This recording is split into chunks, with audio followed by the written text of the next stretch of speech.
বদরপুরে অবৈধ স্থাপনা অপসারণ, উদ্ধার হলো দখলকৃত সরকারি জমি।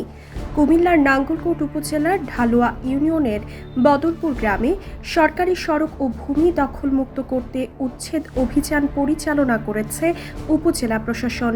বৃহস্পতিবার 18 জুন সকালে কোরস ভূঁইয়া বাড়ির সড়ক পুনরুদ্ধার ও সরকারি জায়গা উদ্ধার করতে এ অভিযান পরিচালনা করেন সহকারী কমিশনার ভূমি মিল্টন চাকমা। সকাল 10টার দিকে শুরু হওয়া অভিযানে সরকারি ভূমিতে গড়ে ওঠা বিভিন্ন অবৈধ স্থাপনা অপসারণ করা হয় এবং দীর্ঘদিন ধরে দখলে থাকা জায়গা উদ্ধার করা হয়।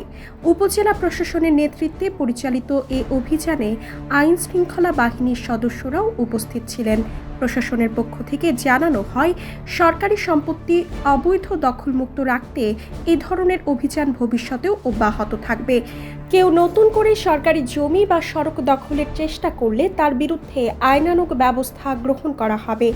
দীর্ঘদিনের দাবি বাস্তবায়িত হওয়ায় স্থানীয় বাসিন্দারা প্রশাসনের এই উদ্যোগকে স্বাগত জানিয়েছেন। তারা বলেন, সরকারি সড়ক ও জমি দখলমুক্ত হওয়ায় সাধারণ মানুষের চলাচলে সুবিধা সৃষ্টি হয়েছে এবং এলাকায় স্বস্তি ফিরে এসেছে। সংশ্লিষ্ট কর্মকর্তারা জানান, জনস্বার্থে সরকারি জমি রক্ষা এবং অবৈধ দখল প্রতিরোধে নিয়মিত নজরদারি ও প্রয়োজনীয় অভিযান পরিচালনা করা হবে।